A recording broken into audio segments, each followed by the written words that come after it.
Assalamualaikum warahmatullahi wabarakatuh. Waalaikumsalam warahmatullahi Selamat berjumpa kembali dalam acara Literasi Tim Teaching untuk mata kuliah Teknologi Kecerdasan Artifisial bersama saya Ika Putri Kusuma Wijaya. Pada pertemuan hari ini kita akan membahas mengenai apa itu neural network, apa itu machine learning, apa itu deep learning, suatu istilah-istilah yang mungkin sekarang bukan menjadi istilah yang asing bagi kita karena mungkin saja sudah pernah kita gunakan di kehidupan kita sehari-hari, seperti misalnya gimana sih caranya smartphone kita itu bisa mengenali muka kita kalau pakai face recognition, atau misalnya aplikasi-aplikasi yang bisa memberikan rekomendasi-rekomendasi kepada kita, atau mungkin asisten virtual yang bisa membantu kita di kehidupan kita sehari-hari. Oleh karena itu, pada hari ini kita akan membahas hal-hal berkaitan dengan implementasi dari hal tersebut. Nanti akan dibahas mengenai apa itu konsep dari neural network, apa itu konsep dari machine learning, dan itu konsep dari deep learning. Dan nanti akan dibahas juga terkait implementasinya. Pada pertemuan hari ini saya tidak sendiri, tapi ditemani bersama dua narasumber yang luar biasa telah hadir di studio, Bapak Profesor Dr. Nur Sultan Salahuddin Eskom MT, dan narasumber yang kedua, Bapak Dr. Muhammad Iqbal Eskom MMSI. Selamat pagi, Prof. Sultan dan Pak Iqbal. Hari ini kita akan membahas pembahasan yang menarik gitu ya, karena banyak nih pasti yang tertarik mengetahui apa sih sebenarnya neural network, machine learning, dan juga deep learning. Dan pada pertemuan di sesi pertama ini kita akan membahas terlebih dahulu mengenai apa itu konsep neural network yang akan dibahas oleh Bapak Profesor Dr. Nur Sultan Salahuddin Eskom MT. Kepada Prof. Sultan dipersilakan.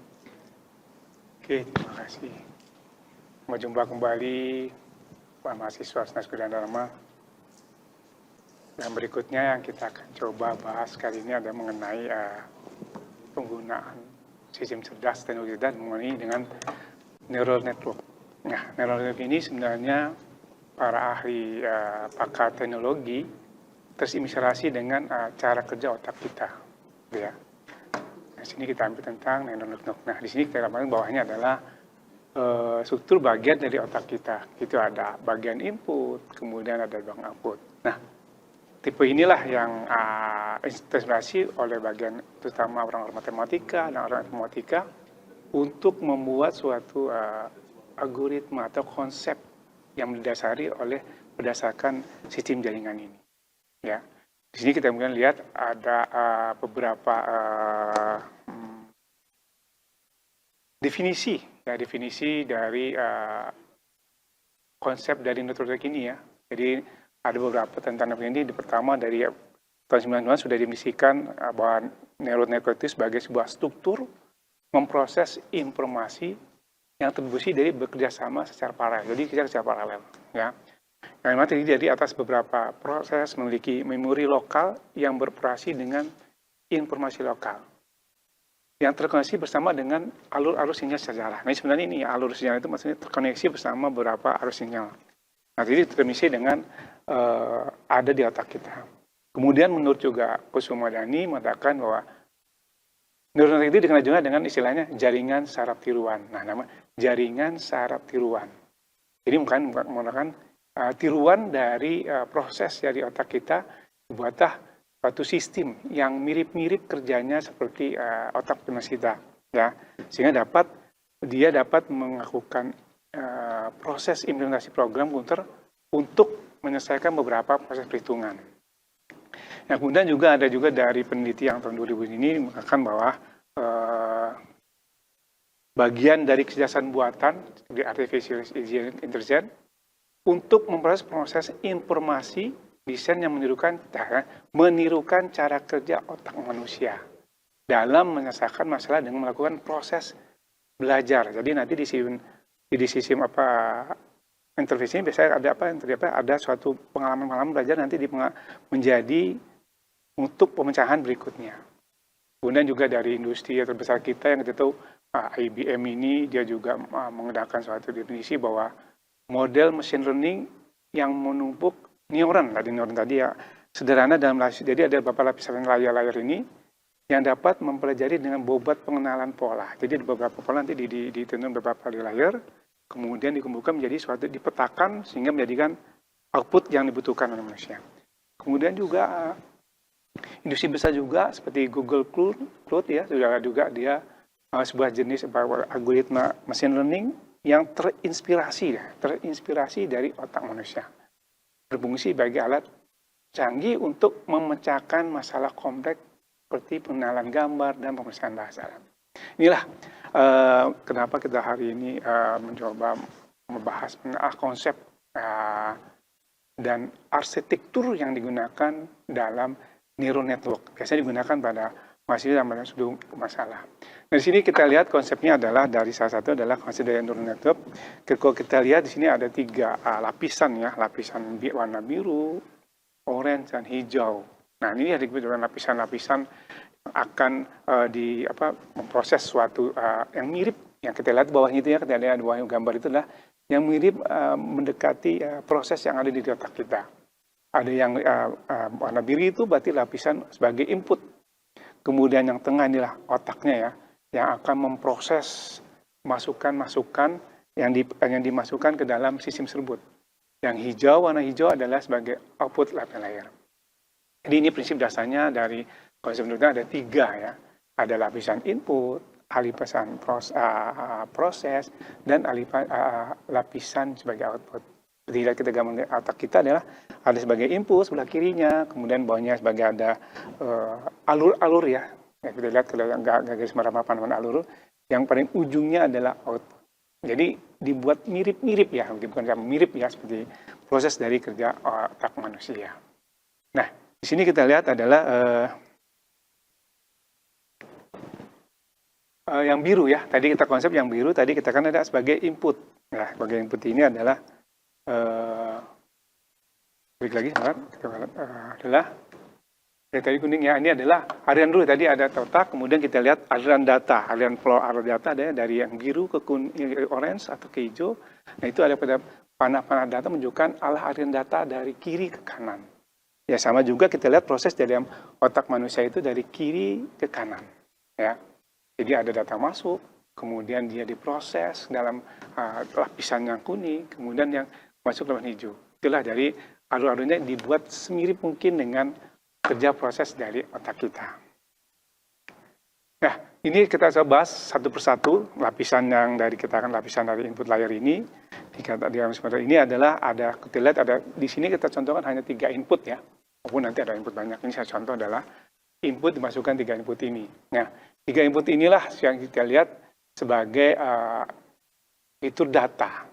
Sebagai contoh, data bisa sebagai pixel gambar atau berupa nilai suhu, kelembapan, atau beberapa lambda. Jadi X ini adalah X1 sampai sekian itu merupakan masukan data yang akan tanda panah itu jalur dialihkan ke dalam proses berikutnya, yaitu di dalam proses yang lapisan hidden.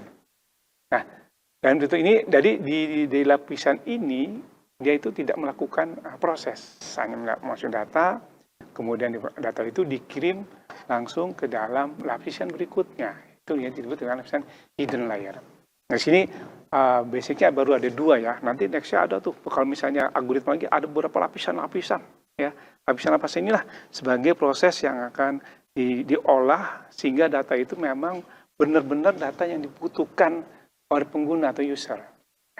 Ya, di sini merupakan otak dari sistem. Ya, proses dari ada lapisan layer inilah. Yang kedua ini dan lain ini yang melakukan proses yang diinginkan oleh pengguna. Ya, di sini ada proses apa yang dibutuhkan, banyak lain semakin dalam. Jadi kita lihat ya, semakin banyak layer, semakin dalam. Nanti akan dibahas deep learning. Jadi layer ini adalah macam lapisan-lapisan. Mungkin kalau misalnya kita ingin menyaring suatu saringan itu, makin banyak lapisan, makin halus, makin memang dibutuhkan. Ya. Ini ada konsepnya. Kemudian yang ketiga, lapisan ketiga ini adalah lapisan kedua masih tetap. Ada yang paling atas itu adalah istilahnya ada yang bobot ya. Nah, bobot itu. Nah, bobot garis itu menghubungkan antara neuron menunjukkan adanya bobot. Jadi nanti akan dipilih ya berdasarkan bobot-bobot yang mana yang berikutnya. Nah, jadi ada alfanya. Jadi dia misalkan bobot nanti ya pemilihan itu. Jadi bobot ini mengaruhi besar kecilnya pengaruh kuat tadi. Nah, kita lihat bahwa selama proses training, bobot ini akan terus diperbarui. Ya, diolah ini apa benar, diolah seperti kita ya, kita bentuk ini kita lihat lagi apa benar atau tidak. belum dibalikan ke atas lagi, dibalikan lagi. Jadi sehingga data ini akan diproses sesuai akan diinginkan oleh pengguna. Nah, setelah proses ini dilakukan, beberapa detik, kalau kita lihat yang adalah hanyalah sedikit. Nah, berikutnya adalah layer output. Nah, layer output lah yang di sini katakan tadi, hasil dari pengolahan dari hidden layer tadi. Sama seperti kita ya. Kita nih, data kita diproses, kemudian akan di sini ada beberapa ya, ada misalnya apakah berdasarkan klasifikasi, pengkombakan, atau prediksi atau deteksi. Nah, di sini bisa gambar-gambar dari yang diinginkan. Nah, nilai output inilah, nilai dari output ini adalah hasil keputusan dari proses dalam jaringan tadi. Jadi 3 adalah ya. Jadi prinsip dari neural network itu ada lapisan input, lapisan proses, ada hidden layer sebagai proses, kemudian lapisan output. Inilah prinsip dasar dari neural network. Ya, kita lihat dari 3 yang ya contohnya. Nah, ini kita lihat adalah konsep neural kita adalah dari neural control. Kita lihat secara neural control adalah kalau kita analogikan, kita lihat adalah proses neural itu ada 3 tadi ya. Input, kalau input di manusia kan indera manusia. Hidden otaknya, output ada keputusan, bisa kita tangannya, bisa kita tangan mengambil, bisa suara. Ya. Ya. Tadi dalam sistem network juga, neural network juga ada tuh. Dia pakai sensor, deteksi sensor, kemudian dia olah mikrosensor, kemudian outputnya bisa pakai speaker atau gerakan-gerakan dari lengannya robot. Ya. Jadi kita lihat analoginya seperti dia. Jadi kita gambarkan lagi, input itu menghasilkan, kalau kita indera, rasa, nah kalau di dalam jaringan network tidak, neural network adalah lapisan sensornya. Nah ini coba, tadi sudah konsep.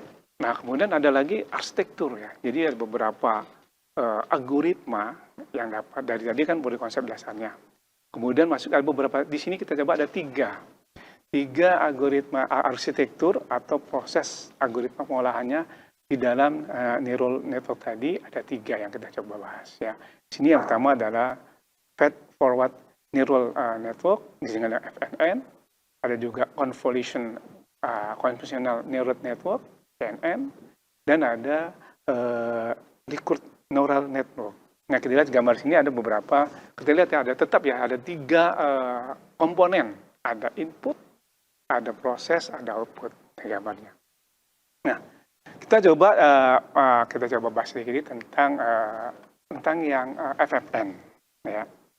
Nah, dalam FFN ini kita lihat ada 3 ya, jaringan jenis dari neural paling pertama, sederhana, ya, di mana data bergerak dari satu arah, input, proses, output, melalui lapisan tersebut tadi ya, tanpa ada loop.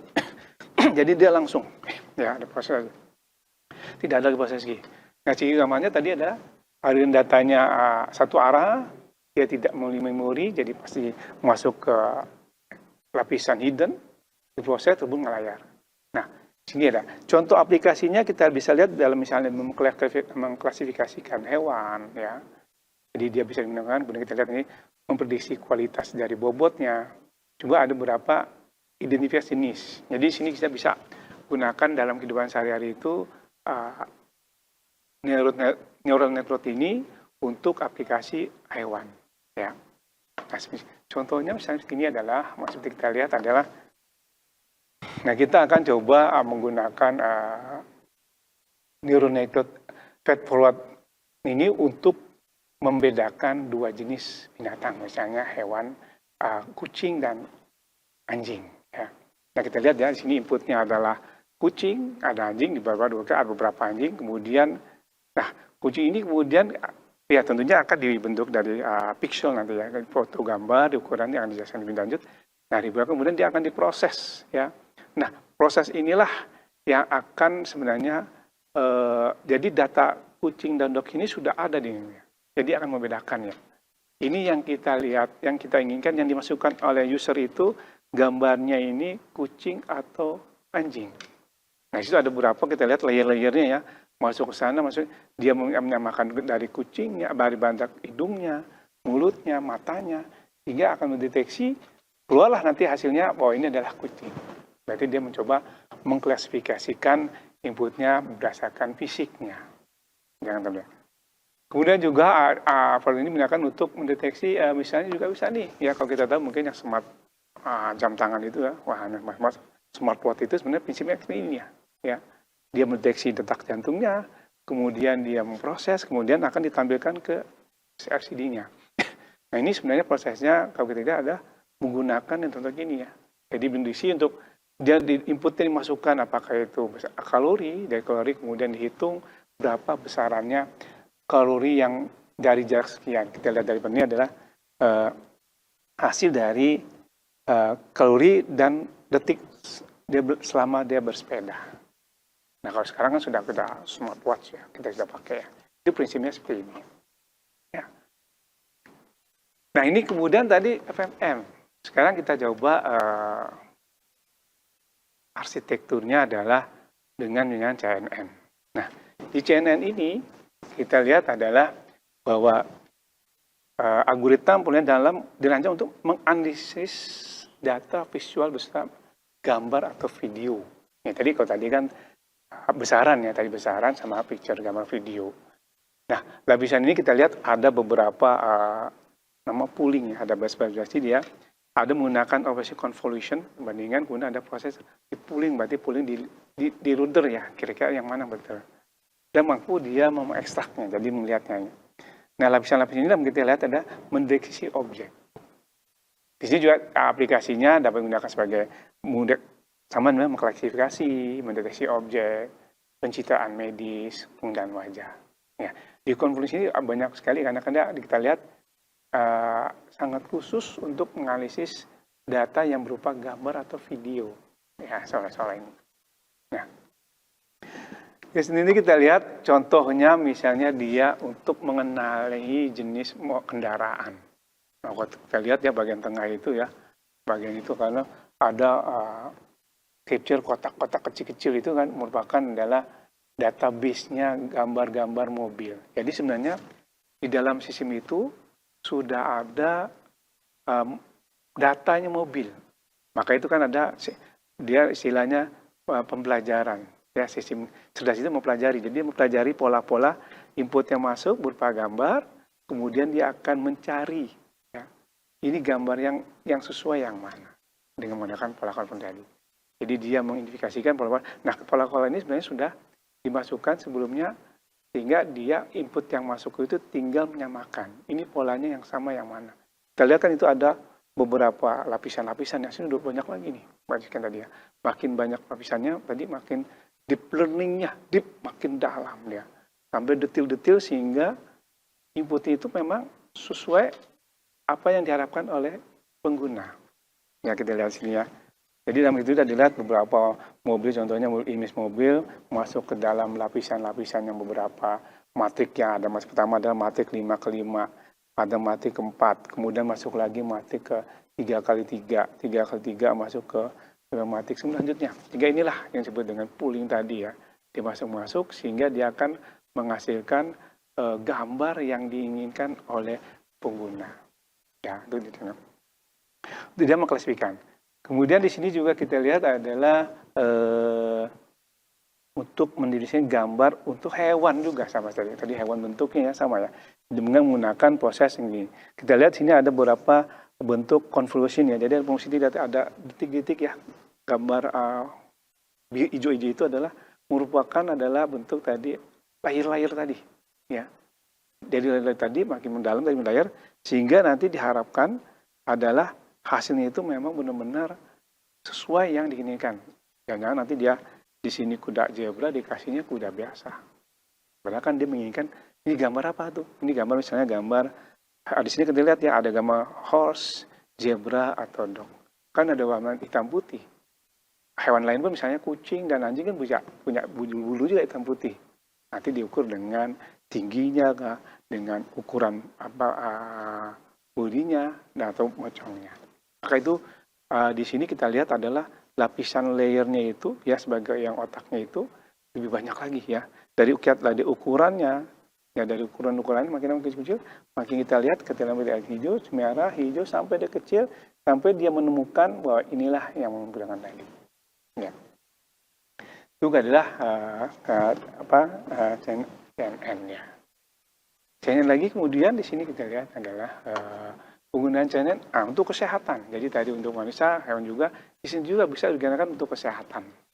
Nah, di sini saya contohnya adalah proses sama, kita lihat proses ini kedudukan sama kotaknya ya sama. Nah, tapi di sini adalah sekarang memori atau data sebagai simpanan dipelajarinya adalah berupa data kesehatan.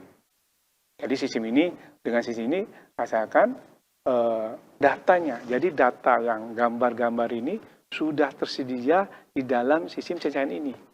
Ya, tapi misalnya asumsi misalnya data tidak ada, maka gambar yang baru ini akan menjadi memori kembali. Ya, jadi nanti ditambah ini data ini kayaknya belum ada nih. Jadi data ini menjadi data baru di dalam sistem ini. Sehingga nanti kalau ada yang seperti ini, misalnya. Nah, sama proses yang tadi ya, sedikit, dikecil, makin kecil, konvolusi menjadi kecil, sehingga diurutkan menjadi beberapa titik yang sesuai, gitu ya. Di sini kita lihat ada yang normal, ada yang dia kena penyakit pneumonia, ada yang COVID atau apa. Ya, jadi di sini juga harus ada contoh di dalam sistem ini, contoh paru-paru yang sehat juga. Ya, jadi ada sehat juga. Ya, beda dia bisa membandingkan inilah kalau kondisinya sehat atau tidak. Gitu ya. Ini dari yang CNN. Nah, ini kemudian juga ada yang menggunakan wajah seperti tadi katakan sebelumnya ya. Bisa juga untuk wajah. Ini wajah biasanya kita ingin masuk kamar atau nanti di kendaraan masuk kamar itu harus wajah. Jadi smartphone tadi dia pakai wajah smartphone. Nah, maka itu tadi ada di dimensinya kan ada IBM, ada Cloud ya, Google Cloud. Nah, dia mungkin sekarang sudah pakai smartphone juga Samsung ya sama ya. Nah, dia menggunakan wajah ya untuk mendeteksikan untuk lagi. Nah, ini ada beberapa ya, dimensi ini sama, kita lihat ya bentuk formatnya sama, gitu ya wajah tadi ya. Ada beberapa untuk kotak-kotak sehingga ini. Nah, inilah yang tipe-tipe yang banyak dikembangkan oleh peneliti ahli-ahli tadi itu ya. Yang banyak dikembangkan adalah yang bagian tengah ini, ya. Bagian tengah inilah yang banyak peneliti dari informatika untuk menghasilkan suatu algoritma, ya. Itulah beberapa yang sementara artificial network itu yang bisa gunakan untuk pengenalan wajah. Jadi peneliti-peneliti ini adalah menghasilkan algoritma yang diinginkan.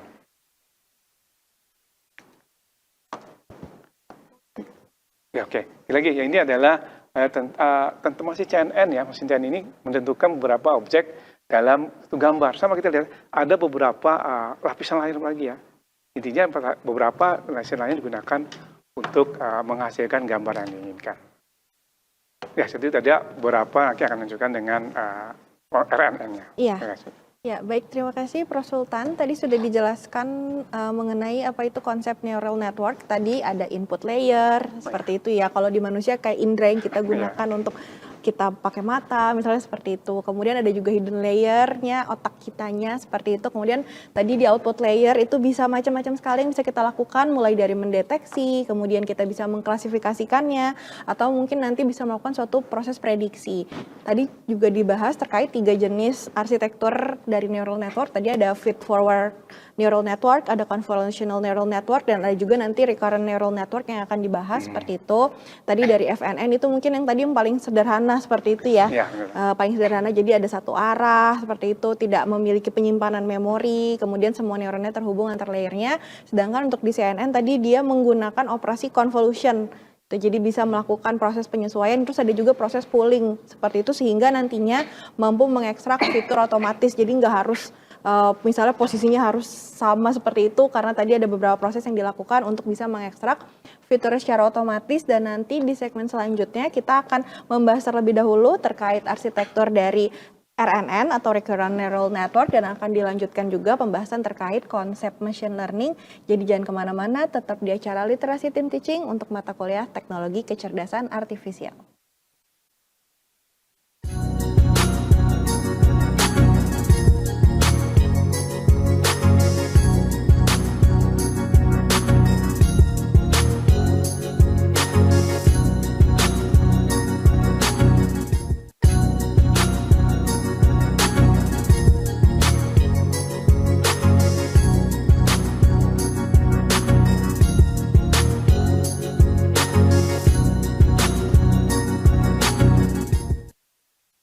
Selamat berjumpa kembali dalam acara Literasi Tim Teaching untuk mata kuliah Teknologi Kecerdasan Artifisial dengan tema Neural Network, Machine Learning, dan Deep Learning. Pada segmen kedua ini kita akan melanjutkan pembahasan terkait arsitektur dari Recurrent Neural Network yang akan dilanjutkan pembahasannya oleh Prof. Sultan. Kepada Prof. Sultan dipersilakan. Baik. Kita lanjutkan kembali mahasiswa Gunadarma yang di mana Tuhan berada. Tadi kita sudah bahas arsitektur dua ya. Kemudian arsitektur dari FNNN kemudian CNN. Yang berikutnya adalah RNN. Cuma ada F, ada C, ada R. Nah, jadi tiga ini. Nah, di tiga ini kita bisa lihat perbedaannya adalah di sini ada sistem loopingnya dia, ya. Jadi sistemnya dia menggunakan looping, ya dalam sini dia menggunakan looping ada. Jadi dia ada memorinya. Jadi dia akan menyamakan kembali dengan data input yang sebelumnya. Ya, sehingga tadi perbedaan yang mendasar dari yang dari kedua tadi adalah di RNN ini ada memiliki memori yang memungkinkan jadi kemungkinan mengingat informasi sebelumnya. Nah, dia mempersembahkan data. Di sini tadi berarti cirinya ada loopingnya, menyimpan informasi cocok untuk data sequential, maksud data yang berurutan. Nah, sini kita lihat contohnya adalah prediksi cuaca dan speech recognition dan yang juga. Nah, di sini salah satu contohnya yang adalah tentang penggunaan tentang sequential untuk data curah hujan ya gitu ya. Sini, kita ambil ini ya. Untuk melihat data komunikasi antara dari satu ke spesies yang lain. Nah, kita lihatnya di bawahnya ini adalah kita ambil dari adalah beberapa data-data yang akan diproses ya. Ada 3 data di sini ya. Nah, data-data ini yang akan diproses ya sehingga menghasilkan output yang diinginkan. Ya, jadi kita lihat lagi ya. Jadi RN ini adalah dia mempunyai data memori. Jadi ada 3 data yang diproses, kemudian dia akan memasukkan kemudian yang mana sebenarnya. Jadi sebenarnya prinsipnya dalam neural network atau sistem satuan ini biasanya sistem itu memang sudah mempunyai data yang sebelumnya. Jadi data masuk, kemudian data itu disamakan, kira-kira ini data yang sesuai yang mana. Ya. Nah, dari ketiga ini kita maksudnya adalah ini adalah beberapa perbandingan ya. Jadi kita lihat adalah kalau kita lihat dari tiga arsitektur tadi, tiga komponen ini adalah kalau kita lihat ringkaskan semuanya adalah kalau FN itu sederhana tanpa memori, kemudian CNN itu fokus pada gambar, kemudian N ini fokus pada urutan waktu tadi. Ya banyak waktunya karena dia punya memori. Kalau dianalogikannya sebagai analog misalnya FN itu sebagai kalkulator ya, yang kita hitung karena keluar angka atau apa. Kalau yang CN seperti mata manusia yang ke gambar, RN itu sebagai ingatan manusia. Oh kayaknya kita mana? Jadi kita lihat ya, kita bisa analogikan ketiga ini. Jadi dari kita sudah dari jenis dari neural network ini tergantung dari ketiga-tiga tadi. Ada 3 jenis arsitektur dengan konsep di tiga sebenarnya tadi ada input, ada layer input, ada layer hidden, dan ada output. Mempunyai performance yang berbeda-beda. Ya, jadi jangan lupa ada adik-adik. Ini juga sebenarnya bisa digunakan untuk adik-adik yang terutama untuk membuat tulisannya. Biasanya yang dikembangkan adalah yang di bagian tengahnya. Ya, bagian input, output tadi sama semuanya. Tapi yang banyak diteliti adalah bagian tengahnya. Bagaimana bagian tengah itu bagaimana dia dapat memproses dari sistem waktunya, berapa menit dia hitungnya. Di sini yang banyak penelitian yang diambil oleh beberapa peneliti. Nah, untuk berikutnya adalah kita akan membahas kembali mengenai machine learning. Ya, sebenarnya neural network itu adalah bagian dari machine learning. Ya, machine learning ini kita lihat konsepnya. Ya. Machine learning adalah bagian yang. Nah, kalau kita machine learning adalah kita lihat itu sekarang dia machine learning itu merupakan adalah jadi mesin cabang dari artificial intelligence sesuai dengan materi kuliah kita teknologi kecerdasan buatan dan ilmu komputer yang fokus pada penggunaan data dan algoritma. Nah, ini algoritma untuk meniru bagaimana mesin belajar. Jadi kalau kita lihat gambar di sini ini ada input, algoritma, dan hasil prediksi. Yang algoritma model inilah yang banyak seperti saya ulang lagi yang sering digunakan untuk penelitian riset-riset oleh mahasiswa informatika atau mahasiswa yang lain. Ya, algoritma bagaimana sehingga prediksi ini dapat digunakan untuk hasil akan kita lakukan. Misalnya ini memprediksi kira-kira bulan besok itu kita setelah bagusnya nanam apa, atau besok itu kira-kira bisnis apa yang menarik. Nah, di mesin ini juga kita lihat ada sama ya. Dari mesin ini pasti ada dimisi oleh dari para ahli pakarnya. Ya, dikatakan dari Dr. Samuel Tangsungyan bahwa bidang studi ini memberikan kemampuan kepada komputer untuk tadi belajar tanpa diprogram. Nah, itu dia program itu sudah dikasih input program, jadi ada belajar. Kemudian ada Tom Ansel mendiskusikan bahwa belajar mesin ini, machine learning, mendekati kali menggambarkan sebagai proses peningkatan dari pengalaman tadi ya. Karena dalam algoritma itu saya mengatakan tadi, karena semua data sudah disimpan ya. Apa hasil yang sudah yang data input masuk, kalau memang datanya belum ada inputnya, input itu merupakan menjadi data berikutnya ya. Kemudian juga di sini dari pakar dari Volis mengatakan bahwa di sini adalah ilmu seni pemrograman komputer agar dapat belajar dari data. Kita juga ada IMB juga IBM juga, kemudian ada Cloud, kemudian ada ISO juga. Inilah yang menggunakan dari tolak kita untuk ada definisinya loh kalau kita menggunakan mesin learning. Nah, kita lihat lagi seperti tadi ini adalah konsep dari machine learning ya. Nah, kita agak lihat mirip-mirip ya dengan tadi neural, karena seperti tadi neural network adalah bagian dari grup dari machine learning algoritmanya. Kita lihat di sini ada bagian input ya, kemudian bagian proses yang dengan machine learning itu bagian prosesnya, kemudian hasil prediksinya. Nah, di sini kita lihat bagian ke atas itu karena di sini ada beberapa training data, pemrosesan yang lebih kompleks lagi ya, sehingga hasilnya maksimal yang dibutuhkan oleh pengguna yang menginginkan ini loh. Saya ingin seperti tadi, saya ingin melihat prospeknya bisnis besok gimana, prospek saya gini, jadi dia masukin sistem inilah yang gunakan. Yang mungkin sekarang sudah Anda gunakan misalnya dengan menggunakan General AI ya, Anda cari di internet, mungkin ini sudah dijawab. Sebenarnya proses ini awal-awalnya. Prediksi, kalau misalnya ada, kalau kurang bagus, nanti akan dicoba diolah lagi. Ya, sampai memang prosesnya itu yang diharapkan oleh pengguna. Kita ada, pentingnya ada mesin dilatih dengan data tadi, kemudian mengenali pola dan fitur, kemudian mudah prediksi. Jadi prosesnya lebih detail lagi, ya. Nah, sesuatu tadi gambar ini menunjukkan adalah bagaimana sistematik dari machine learning. Proses sistematik yang mengubah data menjadi pengetahuan tadi ya, yang bagian tengah ya, pengetahuan yang sehingga nanti ada lagi masuk lagi, sehingga akan diproses. Makin banyak data yang kita masukkan, makin bagus mesinnya. Tapi jangan lupa harus didukung dengan perangkat kerasnya. Ya, perangkat kerasnya harus dulu nih. Ya, dan datanya banyak tapi perangkatnya sistem Microsoft-nya kurang. Jadi antara software, karena nanti berhubungan dengan software pengalaman tadi. Ya, kalau dalam kita ini adalah dia algoritma itu kan sebagai algoritma yang akan diolah oleh software. Dan olah software pun nanti akan menggunakan perangkat keras. Jadi seperti tadi ya, kan juga. Nah ini paradigma tadi, maksudnya konsep tadi. Nama kita juga ada tiga ya, ada tiga ini ya dalam machine learning prosesnya, ada yang supervised learning, ada unsupervised learning, ada reinforcement learning. Kita lihat ketiga-tiganya akan coba bahas secara ringkas supaya Anda kita lihat ini ada beberapa tiga. Yang pertama adalah kita lihat adalah yang paradigma pembelajaran terawasi. Nah, kita lihat terawasi ini salah satu machine learning mempelajari mesin di mana model dilatih, tapi sini ada kata-kata tabel ya, menggunakan data yang sudah dilabelin. Sama ya kalau kita mungkin cara konvensional biasanya kita tabel ini. Oh, ini tabel bisa pakai warna atau bisa pakai nomor atau apa. Oh, nomor 1 ini. Jadi kita nanti macam kita kalau bisa pernah permainan game gitu ya. Ini gambar-gambar sama, jadi itu ada labelnya. Jadi nanti pelabelan itu misalnya sudah dideteksikan, oh ini misalnya dia masuk nomor 1 nih. Nomor 1 berarti misalnya hewannya kucing.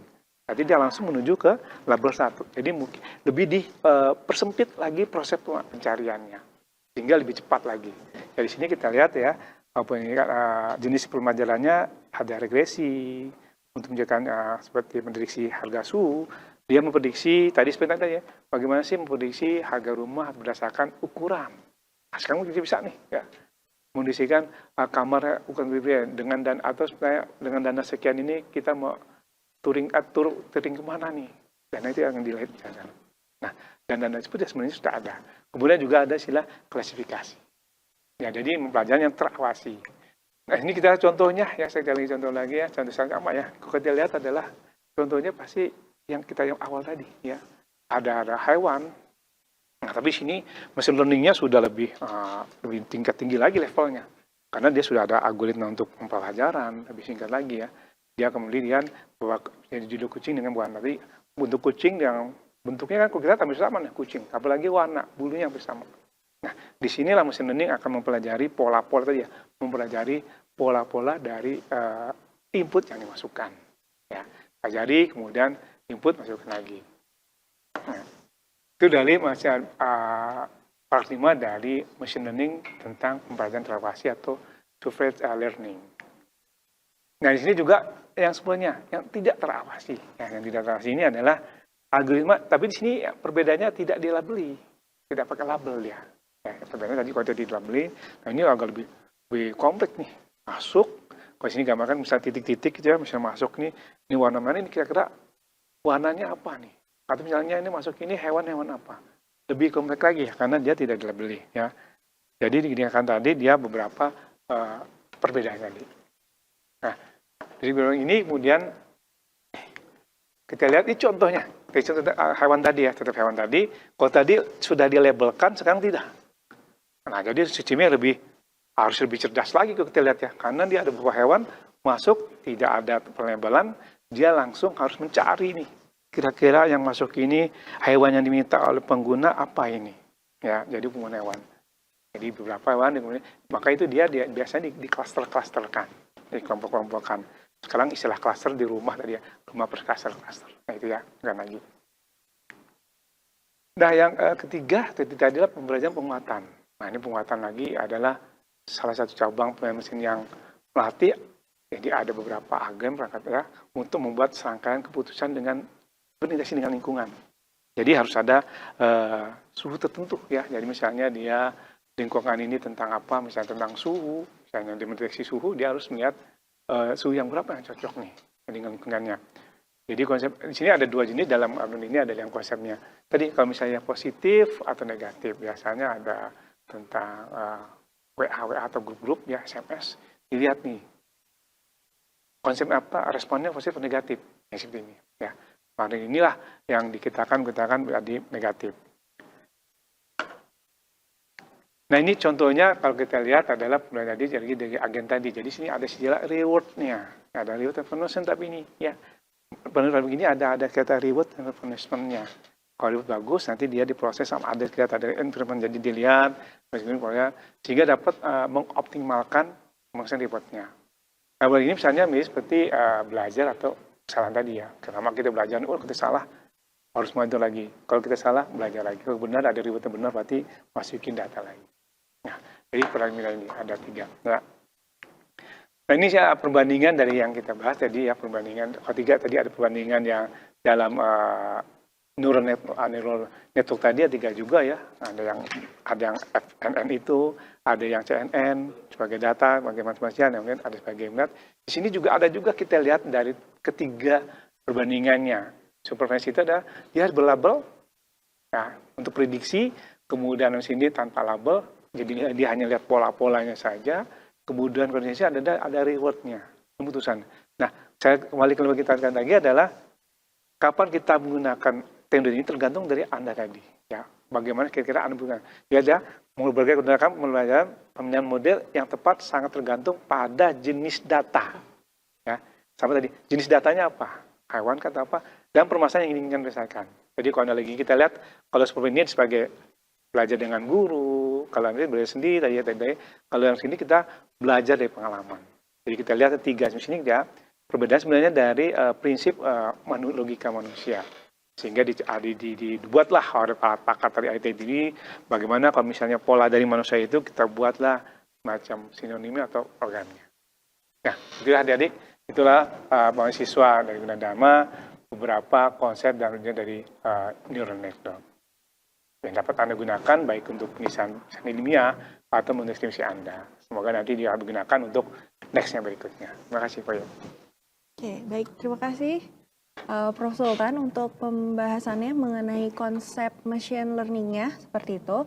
Nah, untuk konsep machine learning-nya itu sendiri nantinya Tadi ada 3 ya, ada Tiga. 3 proses pembelajaran yang tadi bisa digunakan. Tadi ada supervised learning, ada unsupervised learning gitu ya, kemudian ada reinforcement learning. Jadi kalau supervised learning kayak udah diajarin gitu tadi ya, belajar ada gurunya karena dia sudah berlabel seperti itu. Jadi udah ada labelnya gitu. Jadi datanya udah ada label A, label B, label C misalnya seperti itu. Sedangkan kalau yang selanjutnya tadi yang unsupervised learning. Jadi ibaratnya kita dikasih buku, ya udah belajar sendiri gitu ya. Prof ya, jadi kayak nanti kita yang akan mencoba mencari tahu labelnya itu seperti apa, seperti itu. Sedangkan kalau reinforcement learning mungkin tadi lebih banyak pengalamannya ya. Jadi kalau misal kita, tadi makanya ada konsep positif, negatif, seperti itu. Jadi kalau misalnya kita lakukan dan ternyata dapatnya baik, feedbacknya gitu ya, atau positif, dapat reward, berarti nanti ini akan lebih kita pilih. Tapi kalau misalnya kita melakukan sesuatu dan negatif seperti itu, maka jangan dilakukan lagi nih pemilihan yang seperti ini. Mungkin seperti itu ya, Prof. Sultan. Baik, pembahasan selanjutnya yang akan dibahas adalah mengenai deep learning. Nah, pembahasan terkait deep learning ini adalah pembahasan lanjutan dan nanti akan lebih membahas terkait implementasi dari deep learning itu sendiri dan akan dibahas oleh Bapak Dr. Muhammad Iqbal. Kepada Bapak Dr. Muhammad Iqbal dipersilakan. Terima kasih Bu Dr. Ike. Ya, saya melanjutkan apa yang sudah disampaikan oleh Prof. Nur Sultan. Kita akan bahas sekarang tentang deep learning. Ya. Jadi dari segi keilmuan bahwa ada artificial intelligence yang paling besar, kemudian diturunkan menjadi machine learning, lalu kemudian lebih detailnya adalah kita menjadi deep learning. Ya. Jadi tadi setelah diuraikan dengan jelas bagaimana machine learning itu, ya sekarang kita coba membahas lebih detail lagi ke wilayah deep learning ya. Jadi ini adalah merupakan bagian dari machine learning ya yang menggunakan struktur berlapis terkait dengan neuron-neuron yang ada di dalamnya, terinspirasi dari otak manusia ya untuk memecahkan masalah lebih kompleks lagi. Jadi mungkin secara populer kalau misalnya machine learning kita gunakan untuk mengenali anjing atau kucing, hewan-hewan begitu. Lalu deep learning-nya lebih dalam lagi, bahwa ini anjingnya tipe apa, kucingnya tipe apa gitu. Kucingnya lagi marah atau kucingnya lagi senang dan seterusnya. Jadi lebih dalam lagi yang kita bisa dapatkan. Nah, jadi secara populer deep learning itu adalah algoritma yang memanfaatkan jaringan saraf tiruan untuk memecahkan masalah yang sangat kompleks. Dan sampai saat ini, deep learning digunakan untuk menyelesaikan permasalahan-permasalahan pada computer vision misalnya, penglihatan komputer, ya, mengenali objek, wajah, mengenali adegan pada suatu gambar, pada suatu video, dan seterusnya. Dan juga deep learning digunakan untuk pemrosesan bahasa, untuk menerjemahkan atau memahami teks ataupun ucapan, dan juga untuk otomatisasi dan robotika seperti misalnya mobil-mobil otonom yang sudah ada sekarang di sini. Jadi intinya seperti yang sudah disampaikan oleh Prof. Sultan, ada input di situ, kemudian dari input itu ada algoritma. Algoritma itu terdiri dari jaringan saraf tiruan yang di situ ada beberapa layer. Dan untuk khususnya deep learning ini layernya bisa berlapis-lapis. Terkait dengan hidden layernya adalah salah satu bagian dari layer yang memang melakukan pendalaman dari apa yang dipikirkan begitu. Nah, baru setelah itu ada prediksi, keluar prediksi, dan tentu saja ini harus didapat dari training yang terus-menerus. Jadi deep learning itu lebih jauh dari sekedar machine learning. Di dalamnya itu ada proses pembelajaran yang multi tahap ya. Jadi secara otomatis ya. Jadi ada beberapa tahapan dan itu berjalan secara otomatis. Ya, dan di setiap lapisannya itu mempelajari ya representasi pemahaman yang hierarki ya, makin lama makin mendalam, makin lama makin mendalam ya. Jadi biasanya dimulai dari mengumpulkan berbagai macam low level fitur, ya, fitur-fitur low level. Lalu ada juga mid level, fitur-fitur mid level, kemudian ada high level fitur juga. Nah, kemudian hal-hal ini menjadi bahan untuk proses training, ya, dan di situ ada satu algoritma yang disebut dengan classifier, ya. Classifier inilah yang sangat berperan untuk menghasilkan suatu persepsi nanti di bagian terakhirnya. Nah, jadi sebagai contoh saja misalnya lapisan-lapisan itu, ya, misalnya kalau kita punya suatu citra, ya, jadi citra itu datanya berupa pixel, ya, dari pixel itu kumpulan pixel dengan resolusi berapa kali berapa itu kemudian akan dipisahkan ada tepi-tepinya, ya, tepi-tepi dari satu gambarnya atau edge misalnya. Ya, setelah berhasil dipisahkan tepinya itu masih low level, ya. Kemudian masuk ke mid level, ya. Kemudian si AI itu mencari atau melihat pola-pola tekstur yang ada di dalamnya. Kemudian, ya, dari tekstur bisa kelihatan motif misalnya, ya. Jadi pola-pola tekstur itu mengikuti pola apa?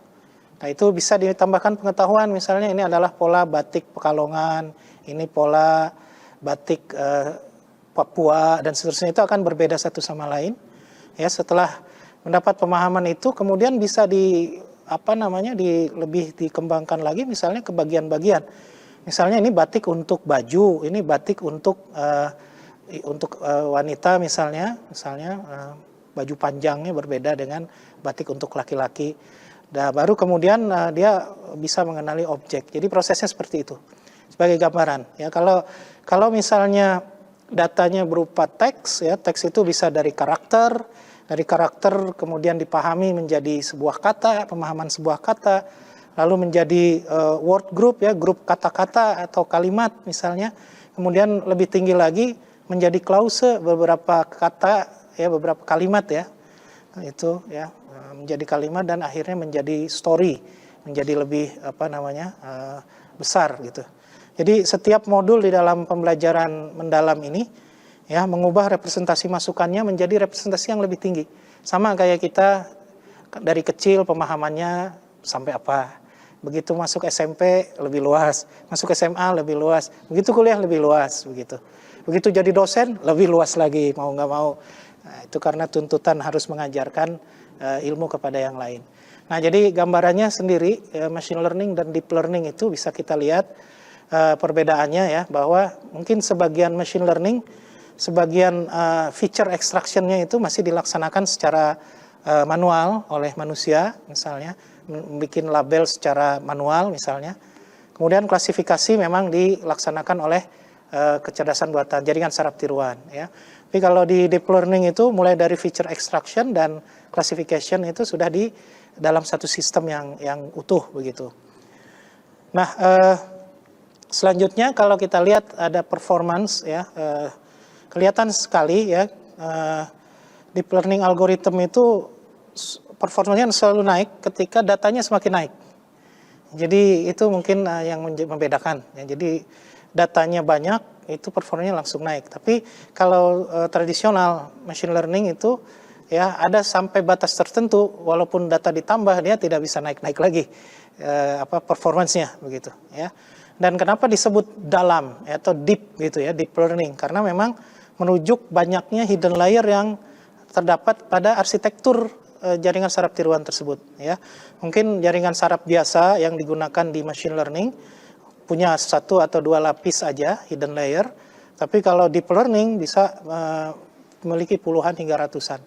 Ya, seperti misalnya ada satu hidden mesin RASNet, ya, untuk deep learning punya sampai 100 lapis hidden layer. Itu berarti pengetahuannya. Hidden layer itu di gambar ini ada yang warna biru muda itu, ya, itu bisa sampai 100-an untuk bisa memahami sesuatu begitu. Jadi betapa rumitnya pemahaman otak kita sebenarnya, ya. Kalau ini belum apa-apa dibandingkan dengan otak. Ya, cuma otak kan ada capeknya begitu, ya. Kalau ini adalah ini. Nah, jadi yang penting selanjutnya adalah di dalam deep learning adalah kita perhatikan bahan bakar utamanya itu adalah big data. Ya, jadi deep learning itu kalau boleh dibilang monster yang sangat rakus terhadap data gitu. Berbeda dengan yang tradisional stagnan begitu ya. Gitu. Algoritma ini deep learning akan pintar kalau kita kasih data yang berkualitas. Tapi data yang berkualitas itu catatannya. Ya, volumenya besar, kualitasnya tinggi dan pembelajaran terus-menerus. Kita juga harus pastikan datanya itu juga benar karena di AI ini juga berlaku yang disebut garbage in, garbage out. Kalau datanya salah, banyak salah, udah salah semua akhirnya. Ya, jadi tidak berharga. Jadi intinya kalau secara keseluruhan bahwa kalau tidak ada data, nggak ada itu namanya deep learning. Ya, tanpa ada data yang cukup, teknologi ini tidak akan berfungsi dengan baik. Ya, jadi sangat ini ya. Dan memang selanjutnya ya, ini kenapa sekarang jadi tren bener nih deep learning? Karena sekarang ya padahal sih tahun 80-an pertama kali teorinya itu keluar. Ya, karena apa? Karena sekarang ini perangkat kerasnya sudah memadai gitu. Ini hanya beberapa, cuma 4 aja yang disebut di sini. Ada beberapa PU lainnya gitu ya. Di sini ada CPU yang kita ketahui. CPU ini seperti manajer aja gitu ya. Yang umum-umum saja dia. Kemudian ada GPU. Nah, kalau GPU itu team worker yang dia akan bekerja di timeline yang berbeda gitu ya. Masing-masing akan mengerjakan yang kecil-kecil tapi banyak gitu.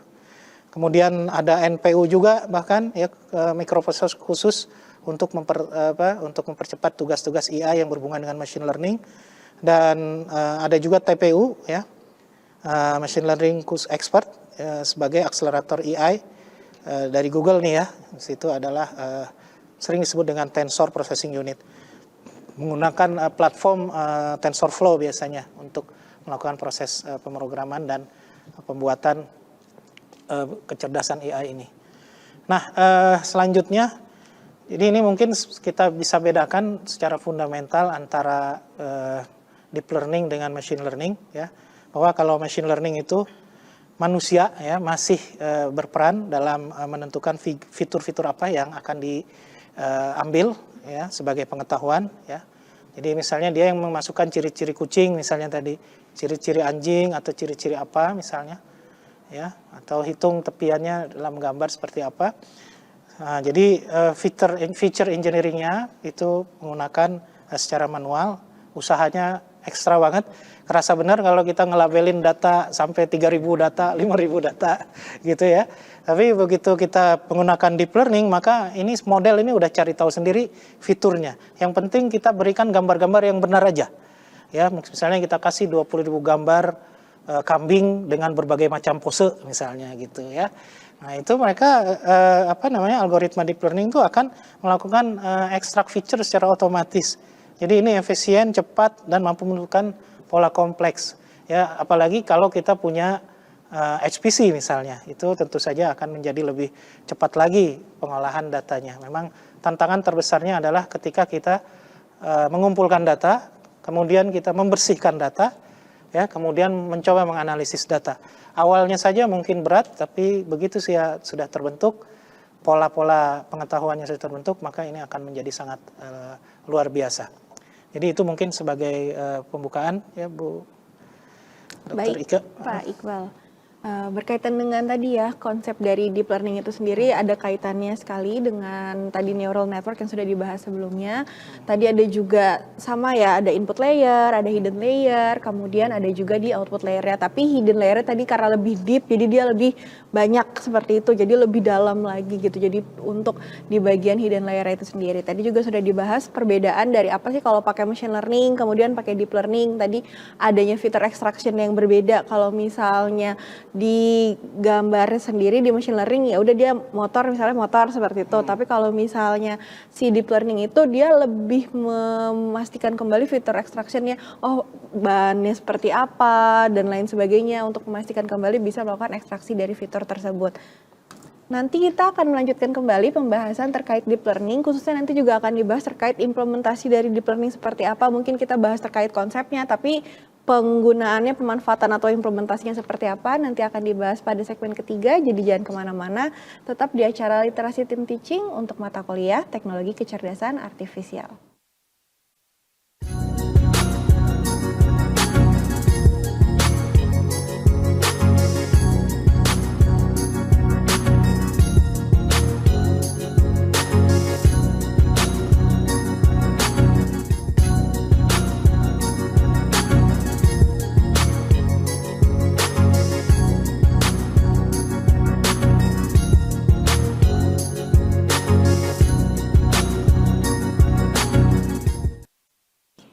Selamat bergabung kembali dalam acara Literasi Tim Teaching untuk mata kuliah Teknologi Kecerdasan Artifisial, di mana tema pada hari ini yang kita bahas adalah mengenai Neural Network, Machine Learning, dan juga Deep Learning. Pada segmen pertama dan kedua, tadi kita sudah membahas terkait apa itu Neural Network dan apa itu Machine Learning, dan sedikit membahas terkait Deep Learning. Dan di segmen ketiga ini kita akan membahas kembali mengenai apa itu Deep Learning dan implementasinya. Dan kepada Bapak Dr. Muhammad Iqbal dipersilakan untuk melanjutkan pemaparannya. Iya, baik, terima kasih Bu Dr. Ike. Selanjutnya kita akan lihat bagaimana sebenarnya deep learning itu belajar. Ini jadi penting bagi kita, terutama yang ada di mahasiswa rekayasa. Nanti kapan-kapan kita harus punya tuh ya satu karya mesin deep learning sendiri buat kita gunakan untuk keperluan kita. Baik, yang pertama itu sering disebut dengan istilah forward pass, ya. Jadi ini langkah pertama pembelajaran dalam learning, ya, dalam learning. Jadi forward pass itu proses menebak, gitu, ya. Jadi kira-kira ini apa, ya? Dia tebak aja dulu. Biasanya nanti kan salah. Tebakan pertama pasti salah, gitu, ya. Makanya kemudian ada satu algoritma yang disebut dengan backpropagation yang nanti akan memperbaiki bobot-bobot kesalahannya sampai nanti dia tidak melakukan kesalahan. Jadi langkah pertama, ya, data yang masuk itu akan dimasukkan ke dalam input layer. Jadi data gambar, data teks, data suara. Kemudian setelah data dimasukkan, kemudian ada proses pengolahan secara bertahap di sana. Masuk ke logik-logik pemikiran yang sudah ditetapkan di sana, ya. Data akan melewati lapisan-lapisan jaringan, ya. Di sana ada perkalian matrik, ada proses fungsi-fungsi aktivasi dan seterusnya. Nanti kawan-kawan akan menikmati nih pelajaran ini pada waktunya nanti, saat nanti, ya. Nah, di sini setelah masuk ke perhitungan bertahap, ya, di situ akan masuk ke hidden layer 1, hidden layer 2 dan seterusnya, ya. Tergantung seberapa dalam yang kita ingin kuasai, ya, AI kita pengen kuasai, ya. Baru nanti di langkah ketiga adalah proses prediksi. Proses prediksi itu menghasilkan sebuah prediksi yang akan dikeluarkan di output layer. Nah, dan langkah keempat itu adalah evaluasi, ya. Jadi awalnya mungkin salah, makin lama, ya, ini akan berulang-ulang terus begitu sampai akhirnya benar dan semakin dalam pengetahuannya, ya. Nah, ada konsep yang disebut dengan loss function, ya. Jadi ini adalah konsep bagaimana kita mengukur kesalahan-kesalahan AI, ya. Jadi komputer itu tahu bagaimana tebakannya salah atau benar itu karena ada fungsi ini, gitu, ya, fungsi loss function. Jadi fungsi ini akan menghitung selisih antara prediksi dengan jawaban yang sebenarnya, ya. Jadi tetap saja kita membutuhkan jawaban yang sebenarnya, ya. Itu, ya. Jadi kalau di sini semakin banyak nilai loss yang terjadi, maka semakin jauh model itu dari kebenaran, ya. Dan semakin banyak yang perlu diperbaiki artinya, ya, mungkin dari datanya atau dari cara berpikirnya.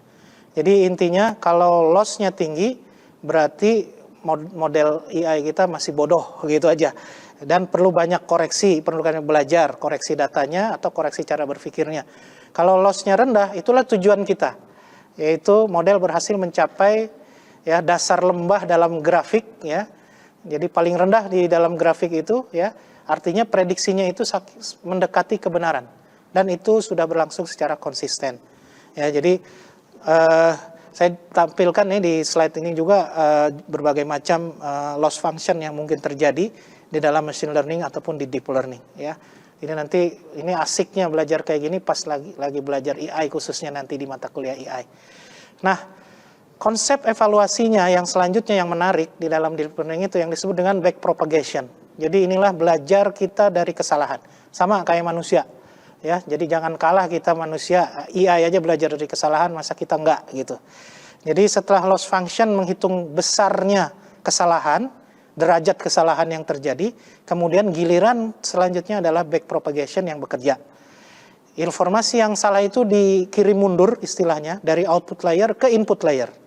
Ya, algoritma, ada salah satu algoritma istilahnya gradient descent misalnya, kemudian menyesuaikan bobot-bobot atau angka-angka matematik yang kita dapatkan dari loss function tadi, ya, pada setiap neuron, ya, agar tebakan berikutnya akan lebih akurat ya. Jadi itu yang disebut dengan adjustment ya, adjustment of weight ya, nilai-nilai. Proses ini bisa diulang ribuan sampai jutaan kali ya, tergantung dari hidden layernya seberapa banyak, seberapa tebal hidden layernya ya, sehingga kemudian model sedikit demi sedikit menjadi lebih cerdas dari sebelumnya. Jadi itulah apa yang terjadi di otak kita sebetulnya. Makanya kita manusia itu belajar sepanjang hayat ya gitu, supaya kita terus bertambah pengetahuannya. Ini tidak ada waktu kayak berhenti belajar begitu. Nah, dari sini kemudian kita coba bahas tentang arsitektur deep learning. Ya, jadi apa yang sudah disampaikan arsitektur luas dari Prof. Nur Sultan seperti CNN, RNN atau RBM misalnya, DBN ada macam-macam itu sebenarnya. Itu bisa semua untuk membangun deep learning. Jadi ini memang basisnya karena jaringan saraf tiruan. Kita lihat yang pertama, CNN. Ketika kita membangun deep learning dari CNN, maka memang pas itu ya. Jadi inilah rajanya data visual. Jadi kalau kita punya image, punya citra, maka paling cocok kita untuk proses pembelajaran mendalam itu menggunakan CNN. Ya, jadi untuk visual gambar ataupun gambar itu adalah visual gambar diam ya, still image, atau video gambar bergerak ya. Jadi CNN akan menggunakan filter matematik yang akan menggeser dan memindai seluruh bagian gambar lalu mengekstrak fitur-fitur yang ada di sana. Nah, disitulah maka kemudian kita bisa mendeteksi objek, mengenali ya, dan melokalisasi objek secara real time misalnya. Kita juga bisa gunakan, yang paling banyak digunakan adalah face recognition, ya, digunakan di smartphone ya untuk sistem keamanan modern, ya, atau juga misalnya menganalisis medis ya, dari foto-foto seperti X-ray, MRI dan seterusnya, supaya kita bisa menghasilkan presisi yang tinggi dari prediksi-prediksi yang berhasil dibaca. Dan ini analogi sebuah CNN, bagaimana AI kita ya, deep learning kita melihat mobil. Jadi CNN itu tidak melihat gambar seperti manusia. Jadi dia akan melihat atau memproses gambar itu secara berlapis, dari yang paling sederhana hingga paling kompleks. Dan paling tidak ini ada 3 tahapan ya. Pertama, dia akan membaca di lapisan awal, dia akan mengenali dulu elemen-elemen yang paling dasar dari mobil tersebut apa. Ada garis vertikal, garis horizontal, ada sudutnya, ya, ada perbedaan warna pada piksel yang menunjukkan itu sebuah mobil misalnya. Nah, kalau lapisan awalnya dia sudah pahami, maka dia masuk ke lapisan tengah dari sebuah mobil. Jadi misalnya dia akan menggabungkan garis-garis tersebut menjadi bentuk-bentuk yang bermakna. Misalnya menjadi roda misalnya. Ini adalah roda, ini adalah kaca.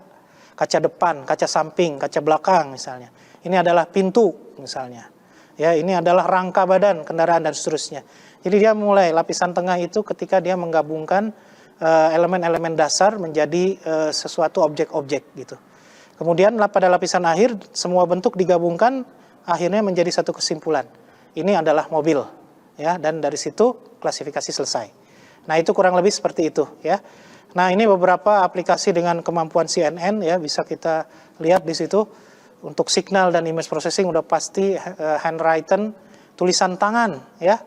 Jadi nanti kawan-kawan bolehlah bikin ya pengenalan tulisan tangan, sehingga kwitansi-kwitansi yang ditulis tangan nggak usah ditulis ulang lagi gitu, diketik ulang, tapi tinggal difoto, habis itu langsung data-datanya masuk misalnya. Natural object classification ya, dari foto dan video ya, natural object yang ada ya, proses segmentasi ya untuk mengenali ini, memisahkan misalnya di dalam satu gambar ada kursi, ada orang seperti tampilan yang ada di samping ini ya. Kemudian ada speech recognition dan yang paling asik itu adalah natural language processing. Bagaimana sekarang kita rasakan semua AI itu berkomunikasi dengan kita itu seperti komunikasi kita dengan orang. Sudah enak proses komunikasinya. Nah, ini adalah contoh bagaimana saya ingin menunjukkan perbedaan level abstraction yang ada pada sistem deep learning ya, pada level-level berbeda dari setiap hidden layer-nya gitu ya. Jadi mulai dari pengenalan line tadi, garis, sampai ke bagian-bagiannya, sampai ke region, sampai akhirnya utuh begitu. Jadi memang layernya pertama itu dikenali dari pixel, informasi dari pixel-pixel dari suatu gambar. Kemudian mulailah membedakan antara satu gambar ya dengan gambar lainnya atau objek yang ada di dalam gambar tersebut dengan objek yang lainnya dengan membuat edge ya atau tepi ya, tepian. Jadi kita pisahkan mana objek A dengan objek B ya, tepiannya mana gitu.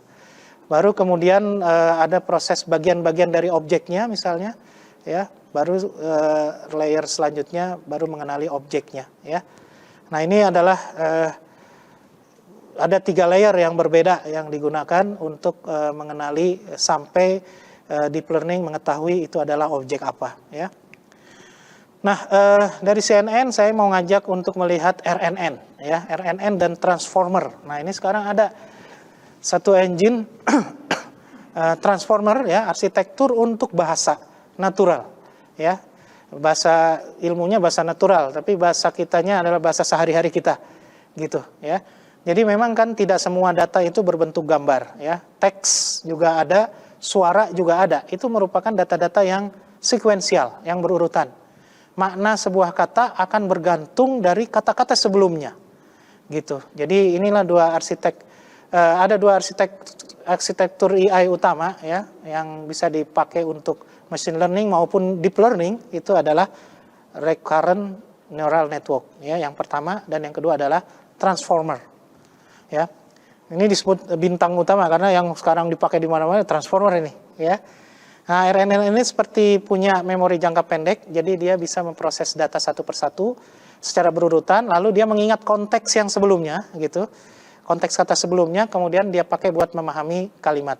Jadi cocoklah untuk ngedeteksi urutan-urutan yang pendek, pertanyaan-pertanyaan pendek, jawaban-jawaban pendek itu cocok ya. Tapi kalau konteksnya kejauhan, misalnya dia pidatonya kelamaan, nah itu ada kelupaan dia ya, bisa lupa konteks-konteks awal. Jadi karena ini memorinya jangka pendek. Jadi RNN ini juga turunannya banyak ya. Orang banyak berlomba-lomba, para ilmuwan AI berlomba-lomba untuk menyempurnakan RNN ini.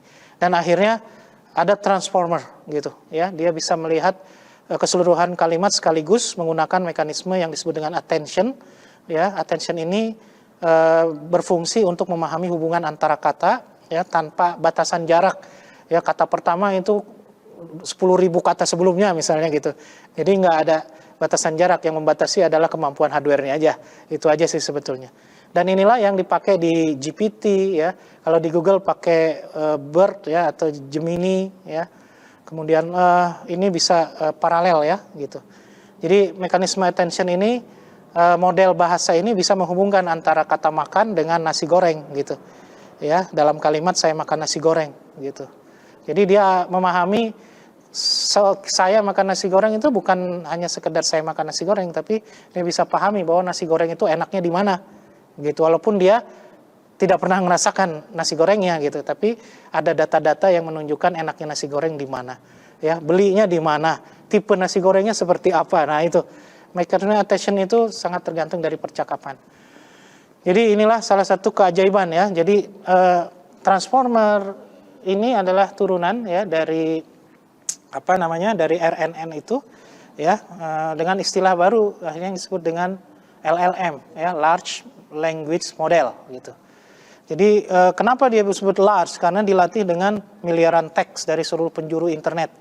Ya, dulu itu seingat saya sekitar 2016-2017 kita itu susah payah ya menyusun kata-kata dari text to speech, speech to text gitu. Tapi sejak ada RNN ini ya, sejak ada LLM ini, kita jadi komputer itu untuk menerjemahkan itu sangat luar biasa cepatnya, dan sangat kita bisa pilih dia mau pakai bahasa selengean misalnya, bahasa di kampung atau bahasa di kota dan seterusnya, atau bahasa akademis, dia udah langsung bisa ngeset itu ya. Jadi secara fundamental, jadi dia ini sebenarnya mesin statistik super canggih gitu, yang bertugas memprediksi kata apa yang paling masuk akal muncul selanjutnya ya, apakah pada saat posisi dia membaca ataupun pada saat dia lagi berbicara. Nah, jadi itu kerennya. Jadi kalau Pak RW mau pidato mendadak gitu, tinggal tanya sama LLM, tolong ini pidatonya tentang apa sebanyak 10 menit, audiennya seperti apa dan gayanya seperti apa, itu sangat bisa dibantu oleh LLM. Yaitu karena apa? Karena di dalamnya itu ada model recurrent disebut. Ya, jadi semua data sekuensial dia ada state atau status untuk merekam output pada setiap tahap yang dilalui. Ya, dan memproses dengan kata lain misalnya state itu akan berfungsi sebagai memori bagi RNN ya terhadap perkataan-perkataan sebelumnya. Ya, nah jadi itulah kerennya sebuah RNN. Tapi memang sehebat-hebatnya deep learning masih ada tantangan dan masih ada keterbatasannya ya. Jadi hati-hati juga kita, bagi kita mungkin nanti yang akan berkecimpung di bidang AI ya, mahasiswa-mahasiswa kita ini ya, ada yang disebut dengan black box problem ya. Black box problem itu adalah ketika kita sering tidak tahu kenapa AI mengambil keputusan tertentu gitu ya. Modelnya bisa akurat, bisa benar keputusannya itu ya. Coba teman-teman perhatikan setiap kata-kata yang keluar dari AI pasti bagus. Ya, pasti masuk akal, kelihatannya masuk akal, tapi dipikirkan dulu ya. Karena ini bahaya ya, karena dia tiba-tiba keluar jawaban tapi kita tahu alasan-alasan tidak tahu alasan-alasannya dia menjawab seperti itu. Ya, jadi itu untuk berbahaya untuk konteks medis atau hukum. Jadi dokter nggak boleh langsung kita kasih obat aja sekian gitu, nggak bisa. Tapi kita harus ada alasan-alasannya dulu. Ya, kenapa harus obatnya sekian? Ya, begitu. Itu untuk medis atau hukum gitu ya. Jadi ada hal-hal di dalam kehidupan kita yang harus terbuka semuanya. Maksud saya transparan ya. Kemudian ada juga isu masalah lingkungan ini ternyata ya. Jejak karbon yang sangat besar. Melatih satu model besar seperti GPT-4 misalnya yang kemarin atau GPT-5 gitu. Itu ternyata menghabiskan listrik setara ribuan rumah tangga berbulan-bulan gitu. Jadi memang server untuk pengolahan ini sangat luar biasa. Ya bahkan isu lingkungannya bukan hanya listrik tetapi pendingin air. Jadi berapa banyak isu lingkungan kekurangan air itu gara-gara apa? Gara-gara air dipakai buat pendingin server-server HPC ya, high performance computing yang digunakan buat pengolahan ini. Jadi aspeknya besar juga, dan kita juga ngerasakan orang-orang IT ini susah cari RAM. Kenapa? Karena untuk pengolahan AI perlu RAM yang sangat luar biasa besar. Produsen RAM daripada jual ke kita yang jarang upgrade RAM, mereka jual RAM-nya ke mereka, ke HPC itu ya. Dan kemudian yang bahaya selanjutnya atau keterbatasannya sebenarnya adalah bias data. Jika data pelatihan mengandung bias yang berhubungan dengan rasis, gender atau sosial itu, maka AI akan mewarisinya, hati-hati ya.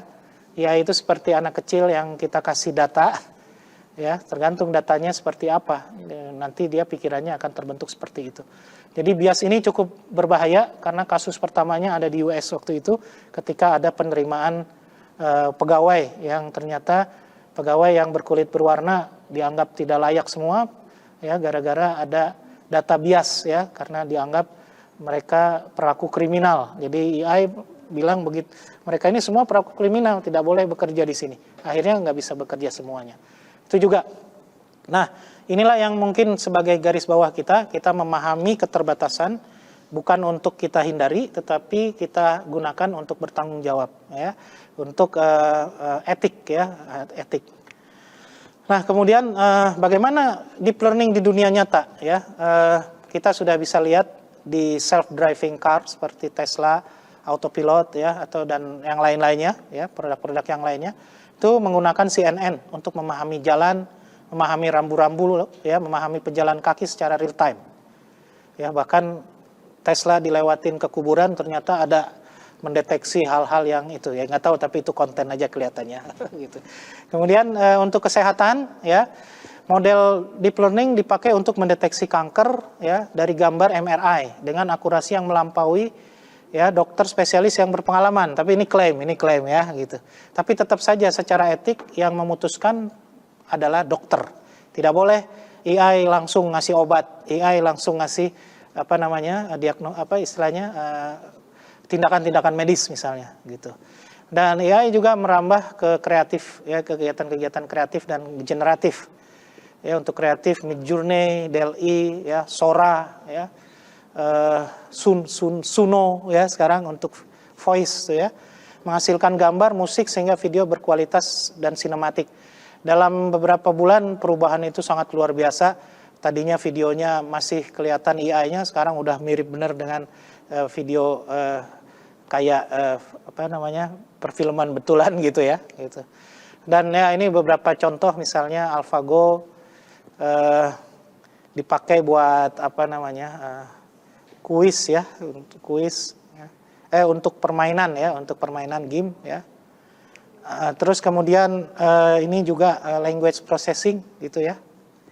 Saya menggunakan salah satu LLM seperti misalnya kalau yang dari Tiongkok itu salah satunya DeepSeek. Ya, beberapa hari terakhir nih DeepSeek pada saat prosesnya dia ngeluarin bahasa Tiongkok semua ya. Saya nggak tahu ada apa di situ ya. Mungkin lagi rame servernya, jadi dia nggak sempat lagi terjemahkan ke bahasa Indonesia ya. Jadi ini language processing sangat luar biasa kalau deep learning ini kita gunakan. Kemudian ini yang terkait dengan computer vision ya, deteksi wajah ya, membuat image generation itu juga. Ini deteksi wajah, apa namanya, generate wajah juga dia bisa. Artinya wajah-wajah yang belum ada di dunia dia bisa generate sendiri gitu, dengan melihat presentasinya, apa namanya, kemiripannya dari siapa gitu. Untuk main game juga bisa ya, dan untuk autonomous driving itu juga sangat besar ya. Dan ini contoh untuk face recognition ya, deep learning. Lalu kemudian ini untuk yang lebih besar, sistem yang lebih besar, misalnya untuk public sector dan government ya. Jadi AI untuk layanan pemerintahan, misalnya untuk keterlibatan dan pelayanan warga yang lebih efektif, untuk pemberdayaan karyawan atau pegawai gitu ya. Dan juga bisa untuk optimalisasi operasi pemerintahan ya. Jadi biasanya juga ada yang transformasi layanan yang tadinya mungkin harus ke kantor, sekarang cukup pakai aplikasi mobile saja, dan semua bisa verifikasi secara biometrik ya, dilakukan untuk mengenali wajahnya siapa ya, atau tanda-tanda biometrik dari masyarakat gitu ya. Jadi yang layanan-layanan yang berhubungan dengan pelayanan masyarakat ini, pelibatan masyarakat menjadi lebih luas lagi, misalnya ya. Ada asisten pribadi untuk membantu masyarakat, ya, ada agen pencarian cerdas dan memberikan informasi pada masyarakat juga secara otomatis gitu. Sekarang masalah sosialisasi dari pemerintah itu kan jarang dulu gitu misalnya. Karena apa? Karena orangnya terbatas, tapi sekarang bisa kita lakukan otomatis dengan berbantuan AI misalnya. Kemudian untuk penguatan karyawan atau pegawai ya, baik itu di lembaga pemerintahan atau di swasta, itu misalnya bisa bikin suatu bot ya, otomatik ya, untuk self service ya, swalayan ya, bot swalayan atau self service bot gitu. Untuk mengakses cepat ke basis pengetahuan misalnya. Menyediakan asisten digital atau memanfaatkan analitik tingkat lanjut untuk mempercepat proses alur kerja ya, atau mengidentifikasi tindakan-tindakan terbaik ya yang bisa diambil gitu untuk memfollow up suatu kasus tertentu misalnya. Ya, ini cocok banget ini ya, ditaruh di helpdesk misalnya ya. Kemudian memanfaatkan yang sumber dayanya terbatas gitu, pakai model analitik dan prediktif yang canggih ya, untuk menangkap atau memprioritaskan atau menentukan permintaan layanan, dan kemudian meningkatkan perangkat yang terhubung untuk memantau fasilitas dengan lebih luas lagi. Kemudian juga memberikan layanan, memberikan nilai lebih kepada bagi warga negara misalnya ya. Dampak dari layanan itu bisa kita ukur langsung ya, bahwa sebuah layanan pemerintah dimanfaatkan oleh warga seperti apa, dan juga kita bisa melacak tren masalah-masalah yang terjadi pada warga gitu. Dan dengan itu maka kita bisa memberikan layanan optimal menggunakan model prediktif ya, kepada masyarakat seperti apa lagi ya. Ini contoh misalnya pemetaan fitur kemiskinan di Indonesia misalnya ya, bisa dimulai dari extract feature, kemudian variabel apa saja yang kita bisa ambil sebagai variabel kemiskinan, kemudian berdasarkan itu kita bisa melakukan pembangunan model, sehingga apa yang kita harus lakukan sebagai Pemkot atau Pemkap gitu, melihat kemiskinan yang ada di mana ya, dan tipe kemiskinan seperti apa, maka kita bisa mengambil tindakan-tindakan yang paling tepat sehingga kemiskinan bisa cepat berlangsung, bisa kita ditangani secara cepat gitu. Ya bahkan ini ada pemetaan kemiskinan segala ya. Kemudian ada juga memprediksi polisi untuk memprediksi kejahatan yang mungkin terjadi dengan pola-pola kejadian yang sudah ada gitu ya. Jadi ada tempat-tempat event-event yang kemungkinan terjadi pencopetan kapan, pembegalan kapan misalnya, kita bisa petakan secara peta ya, dan ini menggunakan mobile application di sini ya. Laporan kejadian berbasis audio ya dalam teks dan LLM begitu. Ya, dan akhirnya juga bisa melakukan prediksi kemungkinan terjadinya kejahatan di mana. Dan karena bisa memprediksi, maka polisi harus berjaga-jaga begitu pada saat kemungkinan terjadinya suatu kejahatan misalnya. Ini juga ada untuk smart farming ya, kita akan cepat sedikit saja bahwa untuk monitoring pertumbuhan tanaman itu sangat bisa ya memberikan perintah terhadap layanan IoT-nya misalnya untuk melakukan perawatan dengan yang paling tepat ya, handling control. Ini ada beberapa contoh ya, mengklarifikasi penyakit daun tomat ya, mendeteksi kematangan tomat berdasarkan warna buah, segmentasi area tomat ya, yang besarnya mungkin berapa, kecilnya berapa, sehingga nanti bisa dikelompokkan pada saat penjualannya ya, setara-setara semua ya. Ini semua pakai CNN begitu ya. Dan ini adalah monitoring pertumbuhan tanaman ya. Kemudian juga sebenarnya ada lagi artificial intelligence untuk bisnis ya, untuk resiko, manajemen resiko, kemudian untuk peningkatan penjualan misalnya. Sekarang digital marketing sangat luar biasa. Jadi memang sangat banyak sekali ya kemampuan deep learning ini ya. Terutama mungkin ada satu lagi yang paling penting terkait dengan kesehatan ya, itu juga sangat banyak sekali aplikasi-aplikasi yang kita bisa buat dengan deep learning untuk area-area penting di kehidupan kita sehari-hari. Itu saja mungkin yang bisa saya sampaikan. Saya kembalikan kepada Bu Ike. Baik, terima kasih banyak Bapak Dr. Muhammad Iqbal untuk pembahasannya terkait implementasi dari deep learning. Mungkin dari implementasi tadi sendiri itu ada banyak sekali pengimplementasian dan akan menjadi ide-ide yang muncul bagi adik-adik mahasiswa apabila nanti ingin melakukan pengembangan tadi. Kita butuh sekali banyak model-model untuk menyelesaikan masalah-masalah yang terjadi di sekitar kita pastinya. Dan ternyata saat ini bisa diselesaikan mungkin dengan pemodelan dari deep learning itu sendiri. Jadi dari pembahasan tadi harapannya dapat membantu pemahaman mengenai apa itu tadi neural network, kemudian machine learning, mungkin deep learning. Kadang kan ada yang apa sih bedanya machine learning sama deep learning, sama-sama nih ada learningnya seperti itu. Tapi ternyata proses pembelajarannya tadi berbeda. Tadi juga untuk deep learning karena dalam proses pembelajaran itu membutuhkan banyak data, maka tadi kebutuhan dari big data itu sendiri dibutuhkan, tapi memastikan kembali bukan hanya datanya yang banyak, tapi datanya pun harus berkualitas seperti itu untuk nantinya dapat menghasilkan solusi-solusi yang memang sesuai seperti itu.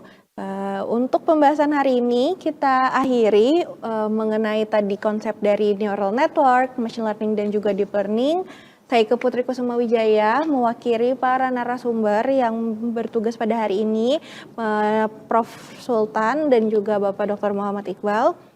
Mohon pamit undur diri, jadi sampai berjumpa kembali di acara Literasi Tim Teaching untuk mata kuliah Teknologi Kecerdasan Artifisial berikutnya.